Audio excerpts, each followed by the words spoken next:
శ్రీ పార్వతీపతి హర హర మహాదేవ శంభో శంకర్. శివుడు నందిని మాత్రమే తన వాహనంగా ఎందుకు ఎంచుకున్నాడో మీకు తెలుసా? అయితే ఆయనకు సృష్టి మొత్తంలో అత్యంత శక్తిమైన శక్తులు ఉన్నాయి కదా. చివరికి ఒక సాధారణమైన బాలుడు మహాదేవుడికి అత్యంత స్నేహితుడు ఎలా అయ్యాడో మీకు చెప్తున్నా, వినండి. వేల సంవత్సరాల క్రితం శిలాదముని అని గొప్ప ఋషి ఉండేవాడు అనమాట. ఆయనకు జ్ఞానం ఉంది, తపస్సు ఉంది, కానీ సంతానం మాత్రం లేదు. ఆయన నిశ్చయించుకున్నారన్నమాట, నాకు సాధారణమైన వాడు కాదు, మృత్యువుకు అతీతుడైన కొడుకు కావాలి అని. దానికోసం ఆయన సంవత్సరాల తరబడి కఠోర తపస్సు చేసేవారన్నమాట. చివరికి శివుడు ప్రత్యక్షమయ్యి ఇలా అంటారు, నీకు ఒక కుమారుడు కలుగుతాడు, అతను నా వంశస్థుడు అవుతాడు. మరుసటి రోజు ఏమవుద్ది, యజ్ఞం జరుగుతుండగా భూమి చీలి ఒక దివ్య బాలుడు ప్రత్యక్షమవుతాడు. శిలాదముడు అతనికి నంది అని పేరు పెడతాడనమాట. నంది చిన్నప్పటి నుంచి భిన్నంగా ఉండేవాడు. అందరి పిల్లల్లా కాకుండా అందరూ ఆడుకుంటుంటే ఇతను మాత్రం జ్ఞానంలో మునిగి ఉండేవాడు, ధ్యానం చేసుకుంటూ ఉండేవాడు. చిన్న వయసులోనే శాస్త్రాలు, యోగం అన్నీ నేర్చుకున్నాడు. కానీ ఒకరోజు కొందరు ఋషులు ఆశ్రమానికి వచ్చి నందిని చూసి వాళ్ళ తండ్రి శిలాదముడితో ఇలా అంటారు, ఈ బాలుడు అల్పయుక్షుడు, ఇతని జీవితం చాలా తక్కువ అని అంటారనమాట.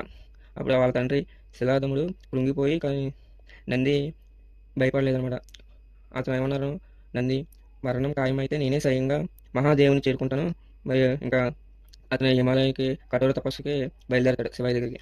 కఠోర తపస్సు కోసం సంవత్సరాల తరబడి చేస్తాడు నంది.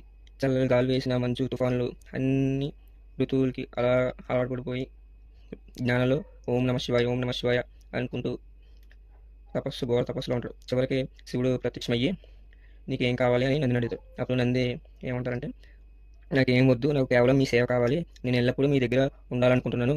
ఈ భక్తే అతన్ని అందరికంటే ప్రత్యేకంగా నిలబెడుతుందన్నమాట. శివుడు ఈ రోజు నుండి నా గణాలన్నకు సర్వాధిపతివి, కైలాసానికి ద్వారపాలకుడివి, నాకు అత్యంత ప్రియమైనవి నువ్వు. తన త్రిశూలం పైకెత్తగా అద్భుతమైన దివ్య కాంతితో నంది శరీరం పూర్తిగా మారుతుందన్నమాట. అది ఒక విశాలమైన, అజేయమైన, దివ్యమైన వైభవంగా మారుతుంది. అదే క్షణంలో నంది భగవాన్ శివుని వాహనంగా మారిపోతుంది. కానీ దాని పరీక్ష ఇక్కడతో ఆగలేదు.